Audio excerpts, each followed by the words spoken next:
Magandang araw sa lahat. Ito ang Pamalas TV. Ayun guys, andito tayo ngayon sa ating dinadaanan tulay na hindi muna nga tayo pinadaan. Sinarahan muna ng mga pulis dahil malapit nang umapaw ang tubig dito. Kung napapansin nyo nga na talagang napakalaki ng tubig dito at parang dagat Kaya sa ngayon, mayroong parating na bakho para linisin ang nakabara ng mga dumi dito sa tulay na to. Dahil nga sabi nila ay napakadelikado na daw to dahil talagang ang tubig dito ay malalim na dahil nga sa nangyaring maraming bara na nandito sa tulay na to Ito guys ay kanilang lilinisin para yung tubig na nakabara rito ay makabuwilong makalabas. Yan, kung mapapansin nyo nga, halos malapit na ang umabot doon sa tulay. Ang tulay na to guys, ito yung pansamantalang tulay na inilagay dito dahil ang pinaka-original na tulay dito ay ginagawa na hanggang sa ngayon ay hindi pa tapos. Kaya sa magdamag na ulan na nangyari dito sa amin, ito ang nangyari talagang baha ang nangyari dito sa amin. Kaya yung ibang bahay dito na nasa tabi ng ilog na to ay halos nasa kalahati na ang tubig. Yan, kung napapansin nyo yan sa tabing yan, yung mga bahay dyan ay nakalubog na dahil sa hindi nga makalabas yung tubig dito sa ilog, pumunta na sa gilid yung mga tubig sa mga kabahayan. Kaya ito nga, minamadaling alisin ang mga nakabara rito ng mga malalaking kahoy guys, na galing sa bundok to yata na gumuho at dito lahat na punta. Dahil nga ito ay pangsamantalang tulay lang, dito sumasangga yung mga malalaking kahoy. Kaya ang nangyari, mga nakabara ang mga dumi na unti-unting naiipon, lalo na yung maraming kawayan din na nakabara rito na sa ilalim ng tulay. Kaya ang nangyari ay malapit nang umapaw ang tubig. Ang tulay na to guys ay napakataas ito pero kung nakikita nyo ang tubig ay malapit nang umabot sa tulay.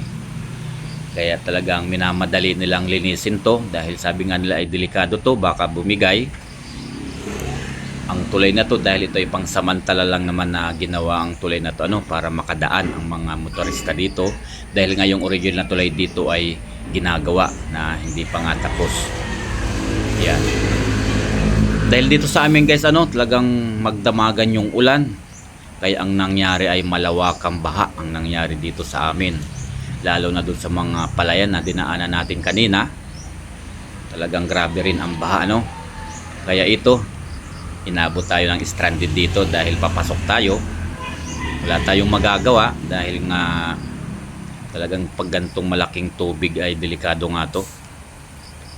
Kung nakikita nyo nga yan, talagang yung tubig ay halos hindi makaanod ng tuluyan sa ilalim dahil nga ay maraming bara. Kaya ang nangyayari ay naiipon dito sa unahan Kaya nga yung mga bahay dun sa tabing ilog ay nalulunod na rin. Kaya ito, minamadali nilang linisin ang tulay na to na maraming bara. Ayan, kaya kung nasa man tayong lugar guys, ingat-ingat tayo sa ngayon dahil talagang yung ulan na malakas na walang tigil, yun ang nagsimula ng bigla ang pagbaha. Na ngayon lang guys ito nangyari dito sa amin na gantong kalalim na baha dahil nga dito sa siguro sa nagbarang mga dumi dito sa tulay. Kaya ang nangyari na ipon na parang dam ang nangyari dito Ayan, kaya ingat-ingat lang po tayo kung saan man tayong lugar. Kaya sa lalo dun sa mga malapit sa ilog, sapa o dagat na biglang lumalalim ang tubig. Kaya sa ngayon guys nag-aantabay tayo na maalis nga tong mga duming to na bumabaw ang tubig. Dahil na ilang oras din na tayo ditong nakaantabay para linisan to ang tulay na to Talagang nakakatakot talaga na baka biglang bumigay ito habang dumadaan dito ang mga ibang motorista. Kaya sigurado, inaalis ang mga nakabara. Dahil kung hindi aalisin ito guys, baka umabot talaga sa tulay ang tubig. Dahil tingnan mo nga yung nakabara dyan, talagang halos yung mga bara ay pantay na ng tulay. Guys, talagang ang dumi, napakarami. Kaya hirap na hirap din yung bakho na linisin ang mga basurang to dahil napakarami at malalaking kahoy ang mga nakahambalang sa ilalim. Ayan, di bali, maraming salamat po sa inyong panonood.